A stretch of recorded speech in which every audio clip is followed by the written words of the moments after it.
Of course, you got the president, Eamon Javers, going to Michigan tonight, and these potential, I guess, reported easings in some levies related to foreign auto parts kind of ties in with the last rally that he held before the election.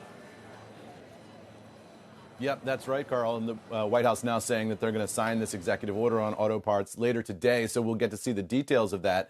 I was fascinated by Secretary Bessent here. The question about whether or not the United States government is talking to China remains unanswered, right? We had this incredible back and forth last week where the White House said they were talking to Chinese representatives. The president said he had talked to Xi Jinping, didn't say specifically about trade. And the Chinese side denied that. Bessent pressed on that just now, said, look, I'm not going to get into who's talking to who, and asked if the president was talking directly to Xi Jinping about trade. He said, well, I don't manage the White House switchboard, so I don't know.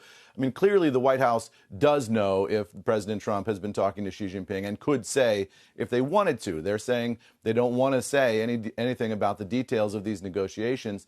The other thing that struck me here, guys, was this idea from Secretary Bessent that he does not anticipate supply shocks as a result of tariffs. He said he's been talking to retailers and they've laid in enough provisions to get them through at least some period of time.